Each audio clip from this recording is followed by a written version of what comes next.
Vous êtes borderline, voilà pourquoi vous devez travailler votre assertivité. Alors c'est quoi l'assertivité?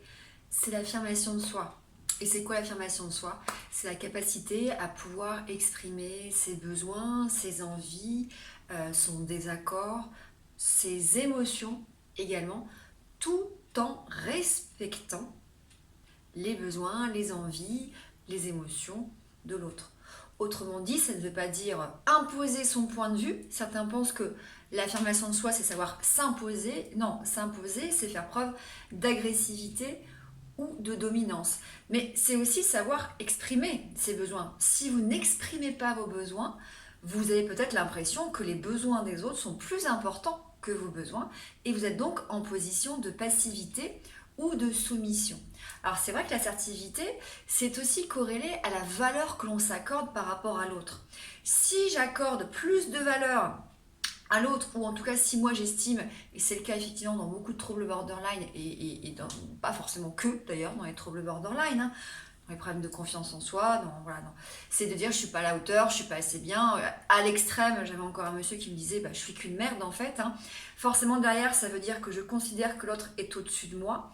Donc soit j'aurais tendance à considérer que ses besoins sont plus importants que les miens, ou au contraire, je vais très mal exprimer mon désaccord en étant plutôt en posture d'agressivité ou de dominance.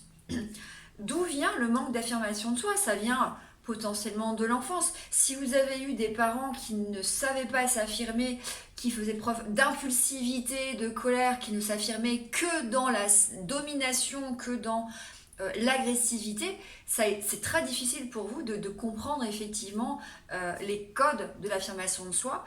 Et puis, à contrario, si vous avez des personnes qui étaient un peu des soi forts, où on n'exprimait rien, où on gardait tout pour soi, où on n'arrivait pas à exprimer ses besoins parce qu'on était plutôt en mode abnégation, là aussi, on n'a pas forcément eu un modèle qui nous a permis de développer notre affirmation de soi.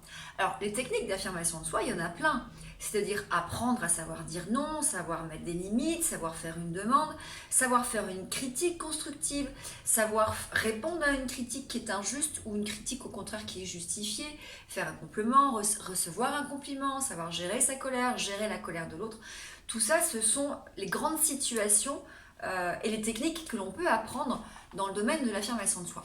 Maintenant, si effectivement vous n'avez pas d'abord travaillé sur les croyances liées à l'affirmation de soi, vous ne saurez pas faire les techniques. Autrement dit, si vous pensez que s'affirmer, ça veut dire décevoir l'autre et que donc déception égale abandon, vous ne vous affirmerez pas, vous êtes fuyant ou au contraire, voilà, peut-être une autre forme de communication qui ne sera pas appropriée.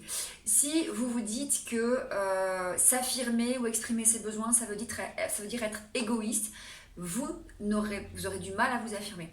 Donc c'est important d'identifier toutes les croyances liées à votre manque d'affirmation de soi.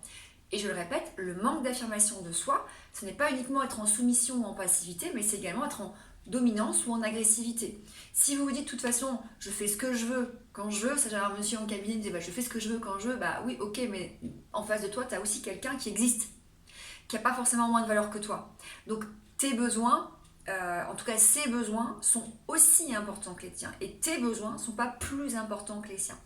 Voilà, j'espère que vous aurez apprécié cette vidéo. J'ai fait plein de vidéos sur l'affirmation de soi sur ma chaîne YouTube.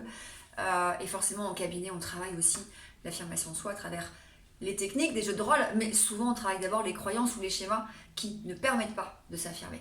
Voilà, prenez soin de vous.